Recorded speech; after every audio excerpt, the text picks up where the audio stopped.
Praise the Lord. आप सबको जय मसीह की। मैं परमेश्वर का धन्यवाद देता हूं आज की सुबह दिखाने के लिए। एक और दिन परमेश्वर ने हम सबके जीवन में जोड़ दिया। हम परमेश्वर को कोटि कोटि धन्यवाद दें। एक नया संदेश लेकर मैं पास्टर राज मसी आपके सम्मुख उपस्थित हूं और आपने ऑन किया मेरा यूट्यूब चैनल जिसका नाम है ब्रदर राज मसी। मैं आपसे निवेदन करता हूं मेरे इस चैनल को सब्सक्राइब करें, बेल आइकन को दबाएं ताकि नोटिफिकेशन आपके पास पहुंचे। नया वीडियो, नई जानकारी बिना व्यवधान, बिना रुकावट आपके पास पहुंच जाए। मेरे वीडियोस को लाइक कीजिए और शेयर कीजिए और कमेंट्स बॉक्स में आकर मुझसे ज़रूर बातचीत कीजिए। Praise the Lord.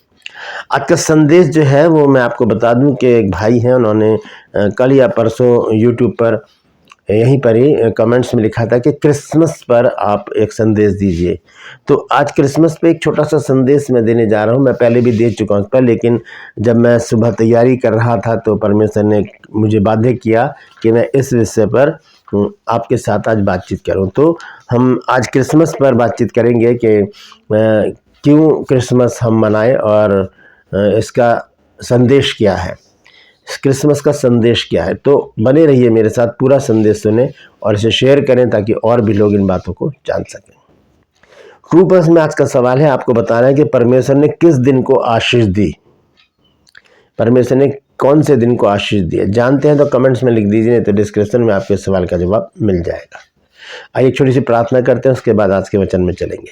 प्रभु जी, मैं धन्यवाद देता हूँ आज की सुबह दिखाने के लिए और विनती करता हूँ प्रभु जी आज के वचन को भी शेयर करने मेरी मदद सहायता कर। मेरे होठों को, मेरे दिल दिमाग को छूकर ब्लेस कर। मेरी आत्मा, मेरा शरीर तेरे ही कब्जे में रहे, ताकि बोलने वाला मनुष्य नहीं बल्कि तेरा आत्मा हो। जो भी गुण भेद की बातें आज के वचन में छिपी हैं प्रभु, वो हम पे प्रकट करना ताकि हम उन बातों को जानें और उन्हीं के अनुसार अपने जीवनों को व्यतीत करने वाले बन सकें। जितने भी लोग इस वचन को देख रहे हैं, सुन रहे हैं, उन सब पर मैं तेरी आशीष बोलता हूँ। हर एक को आशीषित कर, हर एक की रोग, बीमारी, चिंता, परेशानी को अपने सामर्थ्य नाम के द्वारा दूर कर दें। प्रभु यीशु नासरी के नाम से मांगता हूँ, आमीन। Praise the Lord. तो आइए आज के संदेश को हम शुरू करेंगे। संदेश है यीशु का जन्म यानी कि बड़ा दिन। इस विषय पर आज हम बातचीत करेंगे, तो बने रहिए मेरे साथ। हम एक वचन को देखेंगे सबसे पहले जहां पर यीशु मसीह के जन्म का जिक्र है। मत्ती रचित सुसमाचार 2 अध्याय और उसका 1 से 4 पद तक मैं पढ़ूंगा। यहाँ पर एक सवाल है और उस सवाल में ही सारी बातें छिपी हुई हैं। सवाल तो 2 हैं लेकिन हम एक ही सवाल पर बातचीत करेंगे। मैथ्यू चैप्टर 2 वर्स 1 to 4 लिखा है, हेरोदेस राजा के दिनों में जब यहूदिया के बैतलहम में यीशु का जन्म हुआ तो देखो, पूर्व से कई ज्योतिषी यरूशलेम में आकर पूछने लगे कि यहूदियों का राजा जिसका जन्म हुआ वो कहाँ है, क्योंकि हमने पूर्व में उसका तारा देखा है और उसको प्रणाम करने आए हैं। यह सुनकर हेरोदेस राजा और उसके साथ सारा यरूशलेम घबरा गया। और 4 पद में देखिए वो सवाल है। क्या सवाल है? और उसने लोगों के सब महायाजकों और शास्त्रियों को इकट्ठे करके उनसे पूछा कि मसीह का जन्म कहाँ होना चाहिए। लिखा है कि हेरोदेस ने पूछा कि यीशु का जन्म कहाँ होना चाहिए। ये बहुत बड़ा सवाल है। इस सवाल बहुत बड़ा है और इसको जानने की ज़रूरत है कि यीशु मसीह का जन्म कहाँ होना चाहिए। क्या यरूशलेम में होना चाहिए, बैतलहम में होना चाहिए, इजराइल में होना चाहिए, इंडिया में होना चाहिए, ये एशिया में होना चाहिए, कहाँ होना चाहिए यीशु मसीह का जन्म? तो इसका सीधा सा एक सवाल जवाब है कि यीशु मसीह का जन्म हमारे दिल में होना चाहिए, हमारे हृदय में होना चाहिए। अपने हाथों को उठाकर कहिए कि यीशु का जन्म मेरे हृदय में होना चाहिए। हालेलुया। तो अगर ऐसा हो जाता है, अगर यीशु मसीह का जन्म हम इस तरह से मनाते जन्मदिन को कि यीशु मसीह का जन्म आज हमारे दिल में हुआ है, तो ये बहुत ही अच्छी बात होगी। क्योंकि इसके बाद जब यीशु मसीह का जन्म होता है तो बहुत सारी प्रक्रियाएं होती हैं, बहुत सारे बदलाव आते हैं। एक गाना भी हम गाते हैं, मैं तो काफ़ी उम्र हो गई मेरी, बचपन से इस गाने को सुनते आ रहे हैं हम कि आज हमारे दिलों में जन्म ले हे प्रभु यीशु महान, तेरा हो अभिषेक, अमन के राजकुमार, आज हमारे दिलों में जन्म ले हे प्रभु यीशु महान। तो ये बात सच है, हमारे दिलों में ही यीशु मसीह को जन्म लेने की ज़रूरत है और हमें भी इस बात की कोशिश करनी चाहिए कि हमारे हृदय में यीशु मसीह जन्म ले। लेकिन वो हृदय कैसा होना चाहिए? पवित्र, पाक और साफ। उसमें कोई भी गंदगी, कोई भी गंदी बातें, कोई भी गलत चीज़ें उसमें नहीं होनी चाहिए। वो पवित्र और पाक साफ होना चाहिए, क्योंकि पहला कुरिन्थियों 3 अध्याय के 16 पद में लिखा है, 16-17 पद में, क्या तुम नहीं जानते कि तुम्हारी देह पवित्र आत्मा का मंदिर है और परमेश्वर का आत्मा उसमें वास करता है? तो जो कोई परमेश्वर के मंदिर को नाश करेगा, परमेश्वर उसे नाश करेगा। तो ये परमेश्वर का मंदिर है और उसमें एक जगह है परमेश्वर के जन्म लेने की, और वो जगह है हमारा हृदय। तो जब यीशु मसीह हमारे हृदय में जन्म लेगा तब क्या होगा? यहाँ पर मैंने कुछ बातें लिखी हुई है जो मैं आपके साथ शेयर करूँगा। यानी कि प्रभु का हमारे जीवन में आ जाना, हमारे हृदय में जन्म लेना मतलब यीशु मसीह का हमारे जीवन में आ जाना, या हमारा परिवर्तन हो जाना, हमारे विश्वास का परिवर्तन हो जाना, हमारी सोच का बदल जाना। और इसके साथ जब हम प्रभु यीशु मसीह को ग्रहण कर लेते हैं, जब यीशु मसीह का जन्म हमारे हृदय में हो जाता है, तब बहुत सारे बदलाव आते हैं। बदलाव, क्योंकि बदलाव जो है वो प्रकृति का नियम है। अभी थोड़े दिनों पहले बहुत भीषण गर्मी पड़ रही थी, लोग एसी के बिना नहीं रह पाते थे, एसी, कूलर, पंखे सब चलते थे। लेकिन अब क्या हो गया? धीरे धीरे ठंड पड़नी शुरू हो गई। दिल्ली की बात कर रहा हूँ मैं, बाकी जगह की मुझे नहीं पता। तो यहाँ पर ठंड पड़नी शुरू हो गई है। तो ये क्या है? प्रकृति का नियम, बदलाव, ये बदल रहा है। अभी क्या चल रहा है? सर्दियाँ, उसके बाद फिर गर्मी आएंगी, फिर बरसात आएगी, फिर इस तरह से चेंज होता रहेगा। ये मौसम है, ये बदलाव जो है प्रकृति का नियम है। हम देखते हैं कि जो एक छोटा सा बच्चा पैदा होता है वो बदलता है, बढ़ता बढ़ता बढ़ता बढ़ता वो बहुत बड़ा बन जाता है, काफ़ी एजड हो जाता है। जैसे कि मैं छोटा सा मैं पैदा हुआ था, फिर मैं बड़ा हुआ बड़ा हुआ बड़ा हुआ। तो ये नियम है, ये बदलाव बहुत ज़रूरी है। जो चीज़ जिसमें जीवन होता है वो चीज़ बदलती है। जिस चीज़ में जीवन होता है, जिसमें जीवन नहीं होता वो नहीं बदलती। जैसे कि पत्थर है, वो पड़ा रहेगा। आप आज देख लो, इसको 10 साल बाद देखोगे वहीं पड़ा रहेगा वो, उसमें कोई बदलाव नहीं होगा। आप जिस घर में रह रहे हैं वो कितनी मंजिल का घर है? अगर आप 3 मंजिल के घर में रहते हैं तो आप कितने साल से रह रहे हैं? चाहे आप 50 साल से रह रहे हैं, वो 3 मंजिल का ही रहेगा। वो चौथा मंजिल अपने आप से उसमें नहीं आ जाएगा, क्योंकि उसमें जीवन नहीं है। लेकिन आपके घर के सामने जो पेड़ लगा है वो 2 साल पहले लगाया गया था, आज वो आपके घर से भी ऊपर चला गया, क्योंकि उसमें जीवन है।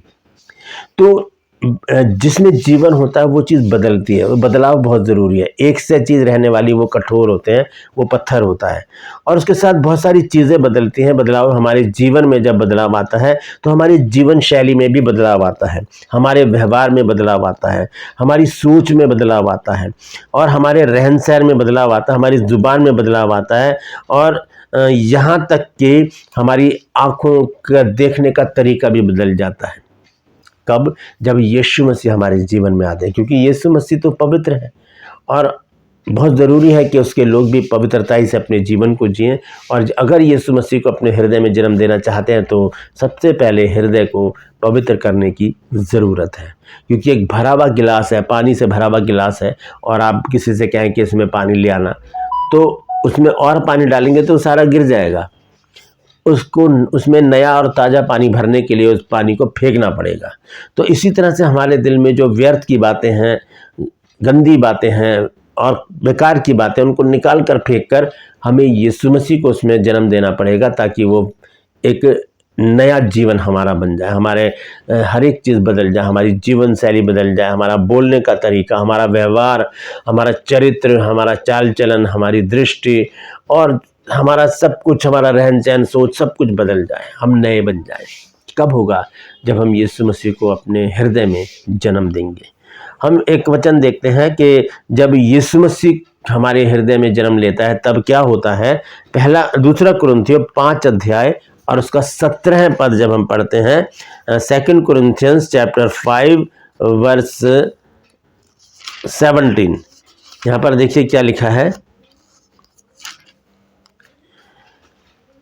लिखा है, सो यदि कोई मसीह में है तो वो नई सृष्टि है, पुरानी बातें बीत गई, देखो वे सब नई हो गई। जो अब यीशु मसीह में है, जिन्होंने यीशु मसीह को अपने हृदय में जन्म दे दिया है, वो अब नए हैं, वो पुराने नहीं रहे। उनके जीवन से पुरानी बातें सब निकल गई, उन्होंने खुद निकाल कर फेंक दिया उसको, और अब यीशु मसीह में वो परिपक्व होते चले जा रहे हैं।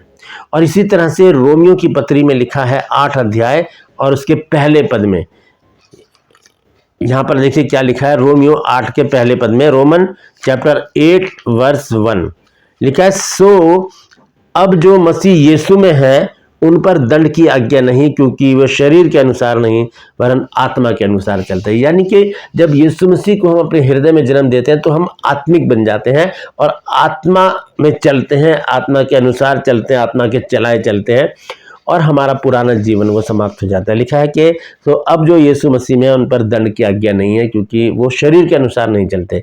शरीर के अनुसार कब चलते थे हम? जब हमने यीशु मसीह को अपने हृदय में जन्म नहीं दिया था। लेकिन जब यीशु मसीह को हृदय में जन्म दिया तो पुरानी बातें बीत गई, सब नई हो गई और अब हम प्रभु में है, यीशु मसीह में है। अब हमें नया आगे बनता जाना। कैसा जीवन होना चाहिए हमारा, उसको हम देखेंगे। पहला तीमुथियुस उसका 3 अध्याय 2 से 4 पद तक मैं पढ़ूंगा। 1 तिमोथी चैप्टर 3 वर्ष 2, 3, 4। ठीक है, यहां लिखा है, तो चाहिए कि अध्यक्ष निर्दोष और एक ही पत्नी का पति, संयमी, सुशील, सभ्य, पहुनाई करने वाला और सिखाने में निपुण हो, पियक्कड़ या मारपीट करने वाला ना हो, पर कोमल हो और ना झगड़ालू और ना लोभी, अपने घर का अच्छा प्रबंध करता हो और अपने बच्चों को सारी गंभीरता से अधीन रखता हो। ये है वो गुण। जब प्रभु यीशु मसीह को हम अपने हृदय में जन्म देंगे तो ये सारी बातें हमारे अंदर पाई जाएंगी और होनी भी चाहिए। ये बातें क्या क्या बातें हैं, मैं दोबारा से पढ़ देता हूँ 2 से 4 आयत तक। पहला तीमुथियुस 3 अध्याय के 2 से 4 आयत तक। सो चाहिए कि अध्यक्ष निर्दोष, हमें निर्दोष होना है, और एक ही पत्नी का पति, यानी कि कोई व्यभिचार हमारे जीवन में ना हो, संयमी, सुशील, सभ्य, पहुनाई करने वाला, सिखाने में निपुण हो, पियक्कड़ या मारपीट करने वाला ना हो, वरन कोमल हो और ना झगड़ालू और ना लोभी हो, अपने घर का अच्छा प्रबंध करता हो और लड़के वालों को यानी कि बच्चों को सारी गंभीरता से अधीन रखता हो। ये बातें कब आएंगी हमारे जीवन में? जब हम यीशु मसीह को अपने हृदय में, अपने जीवन में, अपने घर में जन्म देंगे। तो क्रिसमस मनाने का एक नया तरीका यही है कि हम चर्च तो जाएं, क्रिसमस को सेलिब्रेट करें, लेकिन कब करें? जब यीशु मसीह हमारे हृदय में जन्म ले ले। तो इस तरह के जब यीशु मसीह हमारे हृदय में जन्म ले लेगा, हमारे जीवन में जन्म ले लेगा, तब क्या होगा? यीशु मसीह की प्रभुता हमारे पर होगी, यीशु मसीह का कमांड हमारे पर होगा, हमारे परिवार के ऊपर होगा, और फिर हम एक अच्छा और प्रतिष्ठित जीवन जीने वाले बन जाएंगे। वो सारी बातें खत्म हो जाएंगी जिसमें हम यीशु के बिना जैसे हम जीवन जी रहे थे, वो सारी बातें समाप्त हो जाएंगी, क्योंकि अब हम नई सृष्टि हो जाएंगे और हम पर कोई दंड की आज्ञा नहीं होगी। हमारी सोच, विचार, चाल चलन, दृष्टि, रहन सहन, व्यवहार सब कुछ बदल जाएगा, क्योंकि हमने यीशु मसीह को अपने हृदय में जन्म दे दिया है। इसलिए जब हेरोदेस राजा ने सवाल पूछा कि यीशु का जन्म कहाँ होना चाहिए, तो इस सवाल का जवाब एक ही है कि यीशु का जन्म मेरे हृदय में होना चाहिए, ताकि मैं नया बन जाऊं और प्रभु का होकर एक नई सृष्टि बन के मैं प्रभु के साथ रहूं। Praise the Lord. परमेश्वर इन वचनों के द्वारा हम सबको आशीष दे। यदि आज आपने कुछ नया सीखा है तो कमेंट्स में ज़रूर लिखिए और इस वचन को शेयर कीजिए, ताकि और भी लोग इन बातों को जान सकें। ट्रू पर्स में आज का सवाल है, आपको बताना है कि परमेश्वर ने कौन से दिन को आशीष दी। जानते हैं तो कमेंट्स में लिख दीजिए, नहीं तो डिस्क्रिप्शन में आपको सवाल का जवाब मिल जाएगा। मैं आपसे निवेदन करता हूं, मेरे इन चैनल्स को सब्सक्राइब करें, बेल आइकन को दबाएं, ताकि नोटिफिकेशन आपके पास पहुंचे, नया वीडियो, नई जानकारी बिना व्यवधान, बिना रुकावट आपके पास पहुंच जाए। मेरे वीडियोस को लाइक कीजिए और शेयर कीजिए, और कमेंट्स बॉक्स में आकर मुझसे ज़रूर बातचीत कीजिए। Praise the Lord.